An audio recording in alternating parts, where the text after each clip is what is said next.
Lire le manga Dragon Ball, c'est ce que peut faire de mieux quelqu'un qui souhaite découvrir l'œuvre, puisque c'est tout simplement la source, l'œuvre originale.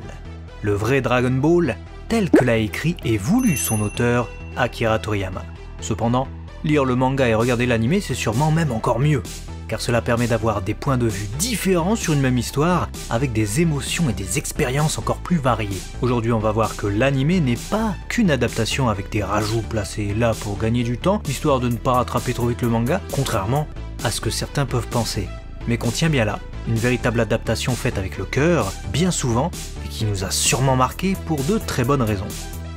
Voici 10 fois où l'anime a peut-être surpassé le manga dans son adaptation.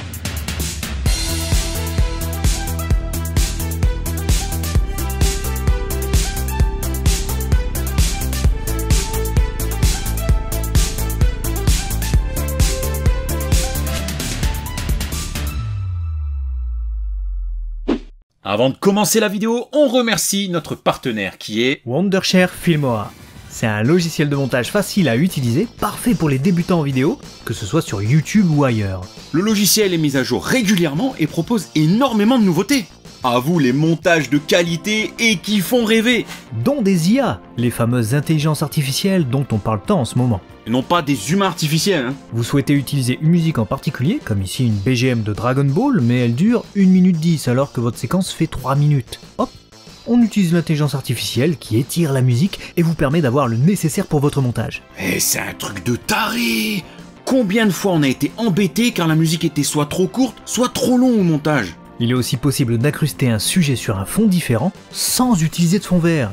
Et cela grâce à l'outil de découpage de l'intelligence artificielle. Des outils simples d'accès, de quoi bien débuter sur votre chaîne YouTube. Wondershare Filmora France a aussi une chaîne YouTube pour aiguiller tous ceux qui seraient en recherche de conseils et d'aide pour retrouver les effets qu'ils recherchent.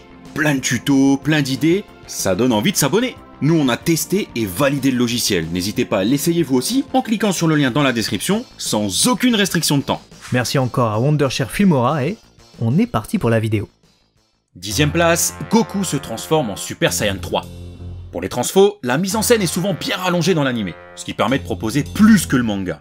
Plus long, plus intense, plus d'émotions, de cris, et lorsque la délivrance arrive, plus d'impact avec les réactions des personnages qu'on entend, les musiques qui soulignent ça, souvent magnifiquement, les bruitages et j'en passe. Mais là, clairement, le Super Saiyan 3 de Goku en animé, c'était quelque chose. On a 3 minutes 30 de transformation dans l'anime contre 3 pages dans le manga. Toei devait savoir que c'était la dernière transformation de Goku dans la série, c'est pas possible autrement. Car pour mettre le paquet comme ça, même les fusions n'ont pas eu droit à un tel traitement ensuite. Là c'était la totale, tout y est, cris, éclairs, la planète entière qui tremble, des témoins aux 4 coins de l'univers, et même en dehors, qui se retrouvent en PLS. BGM, bruitage, émotion, un pur régal. Mais qui, comme tout bon mets, se savoure avec modération. Car 3 minutes 30, quand même, à trop se le passer, on peut vite en faire une overdose. Et faudrait pas. Car c'est pourtant parfait. De la réalisation de Yoshihiro Ueda, en passant par l'animation lourdement supervisée par Tadayoshi Yamamoto à son prime, jusqu'aux musiques, avec la BGM M1109 créée pour le 4e film et le moment où Slug demande à Shenlong de retrouver sa jeunesse. Sans oublier l'interprétation légendaire de Masako Nozawa qui nous fait réellement se transformer Goku avec beaucoup de difficultés pour lui, car c'est la première fois sur Terre. Et comme il le dit, il n'est pas encore habitué à cette transformation. 9e, Goku versus Kuririn. C'est pas le combat le plus populaire de Dragon Ball, et pourtant, ce combat qui tient sur 3 chapitres dans le manga permet de montrer non seulement les prouesses qu'a fait Kuririn durant son entraînement de 3 années, mais aussi celle de Goku qui paraît inatteignable à l'issue de ce duel. Dans l'anime déjà, on remarque tout de suite que le combat a lieu en fin de journée, au soleil couchant. Une ambiance qui rappelle les derniers instants de la finale du 21e Tenkaichi Budokai et qui donne un ton différent à ce combat qui est déjà bien éloigné des autres de par ses participants, 2 meilleurs amis qui s'affrontent, pour la première fois sérieusement. Avec cette réalisation, Kazuhisa Takenouchi s'inspire aussi sans doute de ce qu'avait fait Daisuke Nishio sur l'épisode 28 de Dragon Ball. Un ciel rougeâtre, un combat au corps à corps au-delà du niveau humain, et la présence de l'Insertsong Mesase Tenkaichi, ou Éveille-toi, plus fort du monde, une fois traduit. L'approche du crépuscule était justifiée par le besoin de voir la lune dans le ciel lors de la finale du tournoi 3 ans plus tôt, mais là, ce n'est justifié par rien d'autre que le besoin de donner une ambiance à cet épisode en plus d'étaler le tournoi sur plusieurs jours dans l'anime. Le combat, déjà bien rythmé dans le manga, paraît aussi vif dans l'anime, bien qu'il soit au début entrecoupé par les échanges entre Kame Sennin et Tenshinhan. L'épisode 96 nous propose aussi une animation rapide et un combat haletant, avec en plus un petit bonus, cet extrait de l'entraînement qu'a subi Goku pour renforcer sa queue, qui était autrefois son point faible. Vous l'avez compris, l'anime donne de la consistance et une ambiance supplémentaire à ce combat, en plus de parfaitement souligner les points forts de celui-ci en manga, l'enjeu, le duel entre deux amis, l'écart qui existe entre les deux, et le résultat de leur entraînement, qui vient déjà hisser ce combat très haut, parmi ceux que l'on a préférés dans cette compétition. 8ème, la fin de la série Dragon Ball. Le mariage de Son Goku et Chi-Chi, ou encore la relation amoureuse qui lie ces deux-là, c'est clairement quelque chose qui n'est pas développé dans le manga. Avec ces quelques épisodes fillers qui concluent donc la série animée Dragon Ball en 1989, Toei Animation donne davantage de consistance à cette relation. Goku et Chi-Chi apprennent à se connaître et collaborent ensemble pour sauver Gyumao, prisonnier des flammes de son château, ou plutôt du volcan situé sous son fief, mais aussi pour tenter de retrouver le Bashosen jamais utilisé dans le manga, puisqu'il est seulement mentionné par Kame Sennin. Avec des ultimes retrouvailles avec son grand-père adoptif, Son Gohan, Goku conclut une belle série narrant l'évolution d'un jeune garçon qui voulait devenir toujours plus fort. Ici, Goku a grandi, il est désormais adulte et marié, et il peut ainsi présenter son épouse à son grand-père, même après que celui-ci soit mort. Grâce à Anin-sama, la gardienne du feu sacré Hakero, qui l'emploie. L'épisode 153 de la série animée nous offre même une cerise et un gâteau de mariage avec ce petit mariage occidental en plein air. Une chose absente du manga et qui manquait cruellement, puisqu'il fallait se contenter de l'acceptation de Goku au Tenkaichi Budokai. Avec tous ces ajouts pour le couple, l'anime donne plus de sens à cette relation. 7ème, l'arrivée de Trunks du futur. Disons-le, l'arrivée de Trunks du futur, ou plutôt de ce mystérieux jeune homme se transformant en Super Saiyan, c'est tout bonnement un plot twist de dingue, qu'il s'agisse du manga ou de l'anime. On se dit alors, mais qui c'est ce gars? D'où vient-il? Comment se fait-il qu'il est aussi puissant que Goku en Super Saiyan? Où était-il quand Frieza colonisait des planètes? Comment se fait-il qu'il puisse tuer aussi facilement Frieza revenu plus fort et le grand roi Cold? Autant de questions qui ne trouveront leur réponse que quelques chapitres et épisodes plus tard. Dans le manga, clairement ce passage est déjà parfait. Rien à dire. Trunks tue les deux en moins de temps qu'il n'en faut pour le dire et témoigne de sa puissance, nous teasant aussi la crainte qu'on va devoir ressentir par la suite quand on va comprendre qu'une menace plus grande encore pèse sur la Terre dans 3 ans. Mais dans l'anime, quel délice! L'épisode 121 est difficile à savourer, notamment à cause du début gâché par l'animation d'Ebisawa, mais l'épisode 120, lui, Katsuyoshi Nakatsuru à la supervision de l'animation, l'un des meilleurs sur toutes les séries Dragon Ball. L'épisode est beau et homogène, la réal est cool, et le placement des BGM, donc des musiques, est génial. Et en bonus, on a même droit à un nouveau thème pour Trunks, Battle Point Unlimited. Un thème musical composé par Monolith, alias Kenji Yamamoto, et qui est aussi un gros plagiat, malheureusement, mais on garde ce sujet pour une autre vidéo. Ce thème musical sans paroles, hypnotique et nébuleux, nous plonge dans la peau des guerriers Z et de Frieza qui assistent à cette transformation en Super Saiyan. Seulement la deuxième que l'on voyait à ce moment-là. Bon allez, la troisième. L'affrontement déjà très bref entre Frieza et Trunks est rallongé, puisque lorsque le monstre balance son Kikora sur le jeune homme, celui-ci ne passe pas immédiatement à l'action et attend de se manger un autre Kikora qu'il stoppe cette fois à main nue. Ça fait son petit effet. Il ne bronche d'ailleurs même pas lorsqu'il reçoit la supernova de Frieza, censée pouvoir détruire une planète entière. On rappelle quand même que la planète végétale n'avait pas supporté celle-là, et Frieza n'était alors que sous sa première forme. Ici Trunks la capte à une main, et ce n'est que lorsque Frieza la fait exploser au ras du sol qu'on passe à la suite des événements, avec le main dish. Fidèle au manga, Trunks lance un Kikora au sol, que le tyran esquive, et il part le trancher en plein ciel. Et le tout se termine sur une double surprise et un suspense insoutenable. Jouissif. 6ème, Gohan vs Cell, Kamehameha. Le Kamehameha père-fils qui met fin au Cell Game et à la vie de Cell est plus expéditif dans le manga. Vous en avez déjà peut-être fait le constat.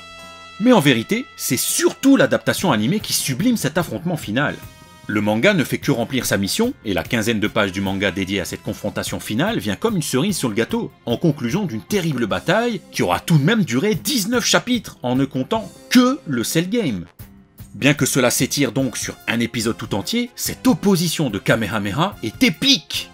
on est plongé dans un duel au sommet avec deux parties qui ne veulent pas céder. Et quand on pense qu'un côté va lâcher, il est finalement bien aidé par les siens. Et l'intervention de Goku depuis l'autre monde est aussi une énorme satisfaction pour les spectateurs.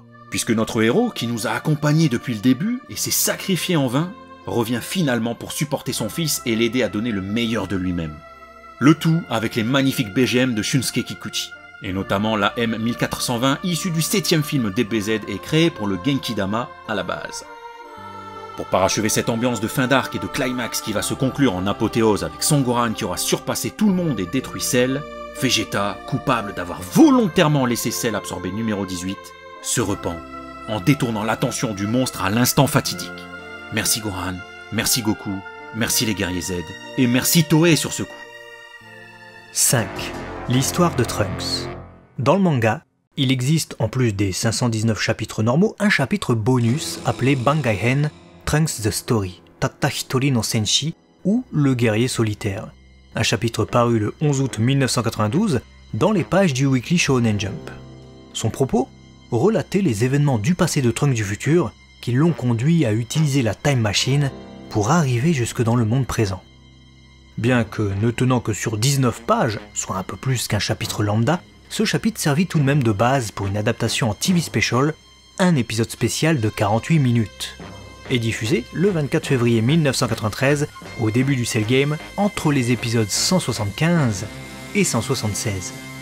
On va pas revenir ici sur tous les détails de ces deux récits, mais en revanche, on peut vous souligner les incroyables écritures de Takao Koyama et Hiroshi Toda qui ont scénarisé cet épisode spécial et ont réussi à sublimer ce qu'avait fait Toriyama Sensei avec le chapitre bonus.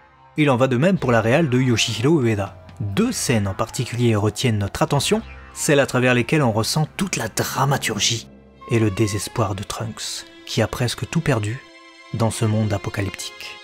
La première, c'est évidemment la mort de Son Gohan, encore plus dramatique et incroyable que dans le chapitre originel, et qui se conclut magnifiquement par un petit ajout de l'animé, la transformation en Super Saiyan à l'issue de ça, sous la pluie battante, le sang et les larmes. Des frissons. Là où dans le manga on est plus pudique et plus expéditif, comme pour figer un drame, sans pour autant vouloir s'immiscer dans les émotions du héros à ce moment-là. Puis, la deuxième scène concerne ce même héros, là encore, Trunks, qui se fait battre à plat de couture par numéro 17 et numéro 18, alors qu'il les combat seul 3 ans après. Dans cette adaptation, ce sont ces événements durs et implacables qui motiveront véritablement Trunks à aller chercher de l'aide et de l'espoir ailleurs, en empruntant la Time Machine conçue par Bulma. 4e, la mort de Krillin. La mort de Krillin tué par Tambourine est, dans la série Dragon Ball, l'un des plus gros tournants de l'histoire.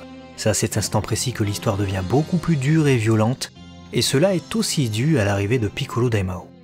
Dans le manga, cette mort est très brusque, on sort tout juste de la finale, et alors que tout le monde se réunit pour débriefer tout ça, on a même droit à un peu de légèreté avec Lunch qui avoue qu'il fait Tenshinhan, on tourne la page et... Ouf, Krillin est à terre. Sur la dernière page du chapitre, on découvre qu'il est mort. Les frissons et l'émotion s'emparent de nous. On ne peut pas y croire. Dans l'animé, la scène est amenée autrement, puisqu'après avoir discuté tous ensemble, nos amis vont au restaurant. Souci, Goku a oublié son Yoibo et la Dragon Ball de son grand-père au temple des arts martiaux, que Krillin se propose alors d'aller lui chercher, et cet oubli de sa part survient aussi dans le manga. Et il est compréhensible, puisque juste avant il était en finale en train de lâcher toutes ses forces contre Tenshinhan, pas aux toilettes chez Bulma, hein. Sauf que dans l'épisode 101 de Dragon Ball, la réalisation insiste beaucoup sur le meilleur ami de Goku. On le voit en gros plan face cam, quand il met en garde Tenshinhan qui veut payer l'addition, là où ça passait rapidement dans une petite case du manga. Ensuite, arrivé au restaurant, où ils ne vont pas dans le manga, Goku se rend compte de son oubli, et son meilleur ami se propose d'aller lui chercher ses objets à sa place. Goku l'appelle alors, tandis qu'il s'éloigne, et on reste comme ça, de longues secondes, sans un bruit. Avant que notre héros fasse éclater de rire toute la galerie en disant ne plus se souvenir de quoi il voulait lui parler, Krillin s'éloigne alors, avec cette BGM, qui survient enfin après de longues minutes de silence. Enfin au restaurant, Goku n'avale rien, lui qui a d'habitude un si grand appétit. Et ce n'est qu'en sentant que quelque chose ne tourne pas rond qu'il part en direction du temple des arts martiaux, endroit où il découvre le corps inerte de son ami. assassiné brutalement. La scène est folle dans l'anime. Et en dépit de la qualité visuelle du style d'Uchiyama, le superviseur de l'animation, on ne peut qu'être aspiré dans le tourbillon de ce moment. Au revisionnage, je vous jure que les frissons arrivent déjà dès l'arrivée au restaurant. Troisième, Son Goku versus Majin Buu pur. S'il y a bien un combat qui met presque tout le monde d'accord dans Dragon Ball, c'est celui qui oppose Son Goku à Majin Buu pur dans la série Dragon Ball Z. Il y a tout. Bonne réalisation, animation, rythme, intensité, enjeu, impact, puissance, destruction, musique et donc ambiance. Ce combat dantesque qui prend place sur quasiment 3 épisodes doit beaucoup de sa renommée à l'anime. Déjà parce que sur l'épisode 279 on avait la réal de Shigeyasu Yamauchi, un grand maître qui a aussi œuvré à la réal des 2 premiers films avec Broly. À l'animation, on a le studio Cockpit de Keisuke Masunaga, et cette animation est, une pure merveille. Bien que le style de Masunaga soit très éloigné de celui du character design de base, les chorégraphies de combat, la rapidité d'exécution et l'impact de son animation et de celle de ses animateurs font l'essentiel. Dans le manga, le combat tient sur à peine plus d'un chapitre avant qu'on passe à Vegeta. Et en plus de ça, Goku se transforme immédiatement en Super Saiyan 3, sans tenter d'affronter Buu en Super Saiyan 2. Dans l'anime, il s'essaye déjà au combat sous cette forme-là, avant de ne passer à la 3e forme qu'en toute fin d'épisode, au moment du climax de celui-ci. Sur l'épisode suivant, l'animation est supervisée par Naoki Miyahara, qui a animé la transformation de Gohan en Super Saiyan 2. Et, là encore, on ressent de l'intensité dans ces combats. Les rajouts scénaristiques de Hiroshi Toda sont bien sentis, et on sent bien que Goku commence à être désavantagé par son endurance, qui doit faire face à la capacité de régénération hallucinante de Majin Buu. En 2-3 épisodes, DBZ a su rendre justice au combat le plus décisif de l'univers, et a su être plus efficace encore que de bien longs combats proposés plus tôt dans l'arc. Propre. Deuxième, Son Goku versus Oob. Clairement sur ça, le manga était très expéditif. On rencontre enfin la réincarnation de Majin Buu pur après le souhait de Goku de l'affronter à nouveau, prononcé 10 ans plus tôt, et on s'attend du coup à une bataille explosive, digne du combat final contre Majin Buu. Mais non, que nenni. On a très exactement 4 pages de combat. Et c'est tout. Goku frappe Oob en le provoquant pour qu'il relâche toutes ses forces. Oob charge à son tour, s'ensuit quelques échanges de coups qui impressionnent les amis de notre héros assistant au match, puis on termine sur un Kiai d'Oob, et voilà, fin du combat. Goku s'arrête là ayant pu juger du niveau de son adversaire. Alors en soi, ça s'explique peut-être aussi par le fait que si les deux continuaient sur cette lancée, le stade aurait sûrement fini détruit, et c'était peut-être dangereux pour les spectateurs, mais quand même, quel dommage! Sur ça, l'anime réussit à faire probablement mieux avec presque un épisode entier dédié à ce combat. Les scènes d'échange de coups entre les deux sont impactantes, les musiques des films utilisées pour cette fin de série rendent le tout encore plus vibrant, et on sent vraiment que ces deux-là sont clairement parmi les plus puissants du monde, quand bien même Goku ne se transforme même pas. Clairement, c'est un grand oui, limite à 10 sur 10 en termes d'adaptation. Et c'est ce qu'on peut attendre d'un animé adapté d'un manga, réussir à sublimer un passage qu'il mérite clairement. Petite anecdote personnelle là-dessus, comme beaucoup de Français dans les années 90, j'ai découvert l'animé avant le manga, et j'ai donc découvert ce combat final avec les VHS qui concluaient la série, sortie quelque temps après dans le commerce. Le manga n'étant arrivé que quelque temps après chez Glénat, je n'ai découvert la version manga qu'ensuite, avec le tome 42, plus épais et avec un lettrage doré sur la couverture. Et quel choc que d'avoir découvert que cet affrontement était aussi expédié dans le chapitre final. Je pense qu'à ce jour, c'est pour moi l'un des meilleurs combats adaptés / améliorés par l'anime. Premier, Goku devient un Super Saiyan. Ah ça, je pense que vous êtes beaucoup à avoir pensé à cette scène en voyant le titre de la vidéo. Il est vrai que la première transformation en Super Saiyan de Goku dans l'œuvre originale est un peu plus expéditive. Frieza soulève Krillin et le fait exploser sous les yeux impuissants de Goku et Gohan. Goku tremble alors de colère tout en s'écriant « Yokuma, Yokuma, comment as-tu pu ?» Puis, Puchin, onomatopée, ses cheveux se dressent tout à coup et deviennent blancs. Ou blonds en réalité. Gohan et Frieza n'en reviennent pas. Les lecteurs du Shonen Jump, à l'époque, n'en revenaient pas non plus. Mais ce n'est rien à côté de ce qu'a apporté Toei Animation avec l'épisode 95 de DBZ, où on a carrément droit à une minute complète de préparation à la transformation. Une montée crescendo de l'intensité, avec la musique, les vagues, les éclairs, les gravats, qui viennent monter et monter pour accompagner la colère de Goku. Tout ça avec la BGM M816 issue du premier film DBZ et qui est pourtant une des plus utilisées de la série. Et des bruitages de légende signés Hidenori Arai. Sans parler du mixage audio sur la voix de Masako Nozawa qui est juste incroyable et donne l'impression que toute la rage de Goku vient de le transformer en un monstre de colère. Précisément l'idée derrière cette première transfo en Super Saiyan d'ailleurs. Bref, c'est juste parfait. Là où, dans Dragon Ball Kai, ça reste sympathique, mais pas à la hauteur de DBZ. Notamment du fait du choix des musiques et de la vitesse avec laquelle la scène se déroule. Le manga, l'œuvre originale, reste la base. Au global, l'anime ne peut pas réellement la surpasser puisque le manga est réalisé par un seul homme, si on met de côté l'éditeur et les assistants, tandis que l'anime est la création d'un studio tout entier, voire même de plusieurs studios d'animation. On a donc des épisodes très inégaux, tant en termes de qualité que de réalisation, là où pour le manga on est quand même globalement sur une qualité qui est plus homogène. C'est tout le temps le même dessinateur, et c'est aussi tout le temps le même gars derrière le scénario. Ce qui n'est pas le cas de l'adaptation animée. Voilà pourquoi on tenait à faire cette vidéo, car l'anime est peut-être décrié justement à cause de ces facteurs inhérents à son mode de production, mais il ne faut pas oublier tout ce que cela apporte en plus par rapport au manga. Si cette vidéo vous a plu, n'hésitez pas à la partager, ça nous aide énormément, surtout pour faire monter cette force de combat de la chaîne qui est actuellement de 171 000. Super pouce bleu pour nous dire que vous avez aimé, et à bientôt sur DB Times. Matane.